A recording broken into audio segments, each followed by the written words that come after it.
Vogue magazine just dropped their 2025 best dress list, and it really got me thinking what the fashion scene is gonna look like for 2026. That's insane to even be thinking about the fact that 2026 is in less than 2 weeks by the time that I'm recording this. How are y'all's winter lock-ins going? I've been pretty consistent with my healthy eating and my Pilates, even though it was kind of kicking me where the sun don't shine back in November. I've settled into something of a routine. It's vision board season, new year, new me, all that fun stuff. I know what you're here for. You know what you're here for. You read the title. This is the fashion forecast of 2026. If you like this video, make sure to hit the thumbs up button and that subscribe button while you're at it, because it truly helps this channel more than you realize. While you're at it, head down to the comments. Tell me what you think we're gonna see in the fashion forecast of 2026. I don't know if you guys noticed this the same way that I noticed this, but all of 2020s so far has kind of felt like one big fashion flashback. We have been bouncing through decades like Back to the Future. From 2020 to 2022, it's been very 80s and 90s, and I completely blame Stranger Things for that. Season 3 dropped right before the world shut down, and Season 4 dropped pretty much right after we all got back to normal. Everybody was talking about it, and the aesthetic of it affected everybody. Then 2023 and 2024 was like full-blown Y2K. Low rise, rhinestone, tiny bags, like the whole thing.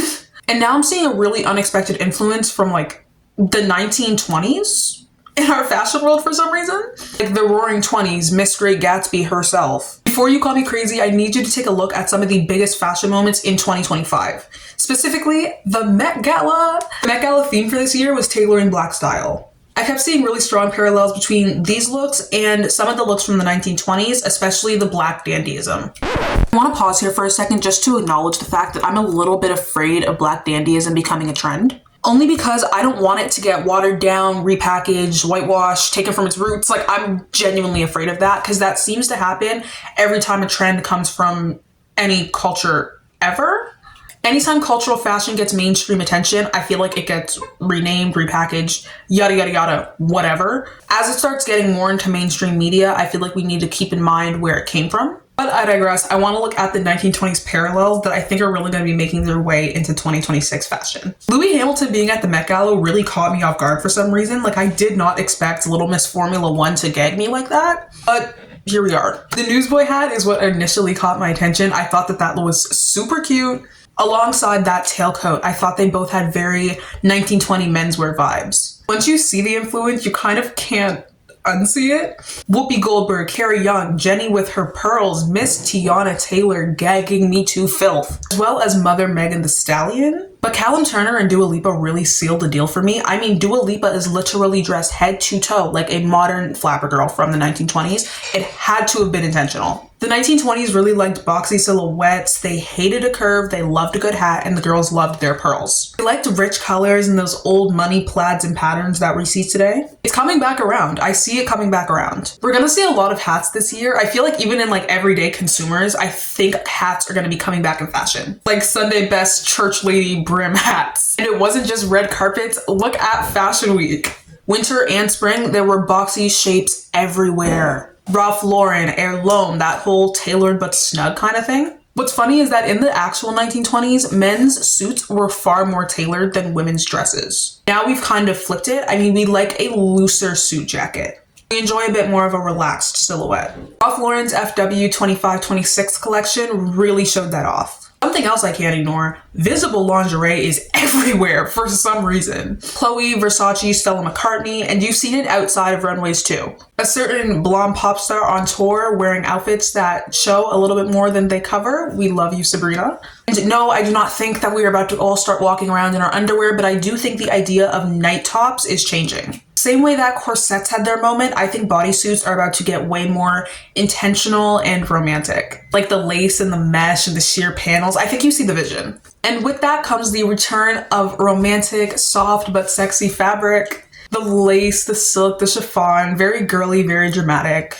And thank God, I think bold colors are finally starting to come back. I used to pray for times like this. The beiges and the blacks were genuinely driving me a little bit insane. I could not find colored clothing anywhere. I really think 2026 is when our everyday stores start sharing more colorful, bolder, vibrant, brighter colors and patterns. Jeans are shifting too.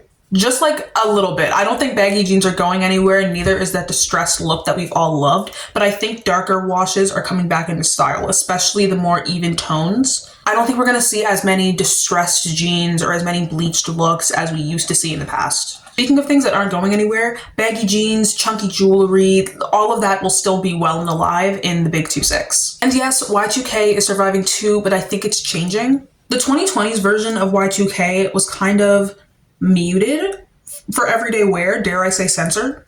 I'm seeing it get louder and brighter and a little more colorful and a bit truer to the era that we're actually trying to imitate in the first place. At least I'm hoping that I'm reading it right. Again, I do think we're getting bored of the beiges and the blacks and the browns and just all those neutral colors. I think we're done. At the same time, I've noticed a quiet rise in alternative fashion. Rockstar girlfriend, light goth, a little bit of skater boy. Looking at Vogue's best dressed this year, there were a lot of darker, edgier looks, which I really, really liked. Jenna Ortega leading the charge there. Goth is her thing, that is her brand, that is her look. Rihanna also leans really heavily into the gothic dark vibe this year while showing off her baby bump for most of the year. First of all, quick detour, that kid is so cute. She just had her baby girl in, I want to say September, Rocky Irish Mayor. Cutest kid ever. So adorable. But anyway, Doechii has also been on an insane upward trajectory for most of this year actually, and her stylists are putting in work. Sadie Sink, who attended her first Met Gala this year, we see you, and Finn Wolfhard have both been making very alternative appearances this year, and I think the alt kids are back. And please, I'm on my hands and knees begging for the return of the rockstar girlfriend makeup looks. I want them back so badly. Like Avril Lavigne core, the smoky eyes, the chunky highlights, the messy makeup. I live for it, and I want to see it. I want it back. I think the clean girl fatigue might be real. I think we're bored of it. Minimalism has indeed had its time. Some of the most visually appealing looks of this year have been dark, edgy, and unapproachable. Do you guys remember the unapproachable makeup trend from earlier this year? Because those looks were killer. I think that the soft girl era of makeup looks specifically is slowly leaving the room. This era of makeup that I think is coming is very like villainous and cherry and dark. Can you tell that I'm excited about it? Very expensive and very red carpet. I wouldn't be surprised if we saw a lot of celebrities going full brunette or full noirette this year, especially our blonde girls that might be pulling a Dove Cameron. I don't want to see it from Sabrina. Sabrina, please don't. Your blonde is your look. Now, unfortunately, I do think that utilitarian trends are kind of going to be sticking around. Khakis, olives, browns, like that kind of stuff. But not in the way we've been seeing them this year. That weird leaf pattern moment that we saw back in the fall, what was going on with that? That was a micro trend. It faded out so quick, and I'm really happy about it because I did not like that pattern. What was going on? I don't think we're going to be seeing things like that anymore, but I do think the utilitarian outfits, the utilitarian wear, it's going to mutate a little bit. I don't think it's going to be exactly the same as we saw it this year, but it's going to carry over into next year. I can see it. Animal prints too. Animal prints are definitely, they're carrying over. I think leopard's been done to death. It's done, but it's very tired. We are still beating that dead horse, I fear. I'm ready for maybe a zebra print, giraffe print if we're feeling spicy. Here's where trends start to birth little angry, defiant children. I think that these trends specifically are going to birth some very loud counter trends. The rise in goth and alternative fashion is going to trigger hyperfemininity. I'm calling it right now. I'm hearing like a soft revival of Lolita with like the baby pinks and stuff, but I don't think it's going to be in the exact same way that Lolita was around because Lolita had a lot of very cosplay aesthetics. And I don't think that we're going to be seeing that in everyday fashion. It's going to be a lot gentler. It's going to be less extreme than that trend specifically. The way that I'm picturing it in my head, it's like a more amplified version of the Pilates princess soft girl aesthetic that we saw a while ago. The really boxy 1920s silhouettes, I think, are going to be challenged by really dramatic silhouettes and dramatic shapes. But I feel like we're going to be seeing that a lot more on the runway than we're going to be seeing it in everyday consumers, you know? And lastly, the colors and the maximalism that we're going to see this year is going to be battled by very, very hard set minimalism. I need you guys to get ready for it. It's going to be a very messy war. We're probably going to hate it. I don't see it lasting very long, but it will be very intense. What is not going to age well and what will not survive 2026? First up is beaded bralette tops. Listen, I know they're really cute. I really like them. I love them actually. I think that they're very cute for like nightwear and night out and like clubbing and stuff. I think they're adorable. but I do feel like we're gonna look back and be like, what were we thinking? If they're overdone, I feel like they can get costumey really, really quickly. But I do want to enjoy them while they're here. I do. They're very cute. And I'm gonna sound really contradictory here, but if we don't do Y2K right, I think if we're copying and pasting outfits that we saw, it's gonna die out.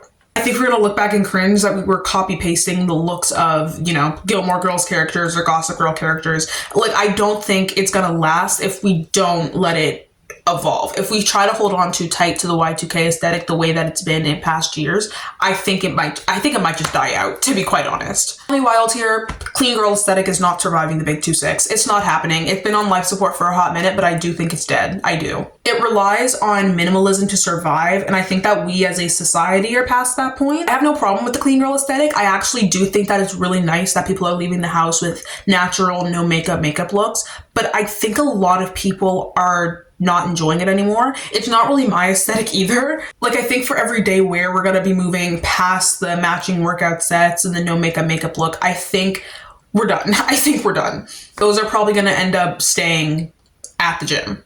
I think they'll work. I don't picture someone side-eyeing you for wearing a workout outfit out in public. I just don't think it's gonna last in the same way that they were booming this year, if you know what I'm talking about. So I think this might be the last summer in a while that we're going to start seeing jorts. They felt a bit like a micro trend to me. Like, this is the only summer that I've really seen jorts blowing up the way that they are. I don't think we're going to see it again next year. I think it's done. And last but not least, the fact that this was ever a trend in the first place is absolutely mortifying to me. But I think we've outlived the heavily over-labeled clothing. Logo heavy clothes are finally getting the ick that they oh so deserved. It's dead, it's gone, war is over. The tacky clothing that we were seeing that's just walking advertisements for whatever brand is plastered all over it, it's gonna get the hate that it oh so deserves, because I'm already seeing it. I don't condone hate, usually, but I also cannot control the actions of other people. I'm not saying that you should go hate on the people that are wearing Gucci covered clothes, but you do you. That's all for this video. Let me know what you think your fashion predictions are for the big 2-6 as it's approaching oh so quickly. Let me know in the comments what your favorite look from the big 2-5 was, because I think it had to be Tiana Taylor or Megan Thee Stallion's Met Gala looks. They were so good. You can follow me on Instagram here. This is my only account because Instagram has been having issues with bots impersonating people for some reason. This is my only account. Make sure to like and subscribe to support this channel and keep the post notifications on so you know the next time that I upload. My name is Atlantis and I'll see you next time. Bye!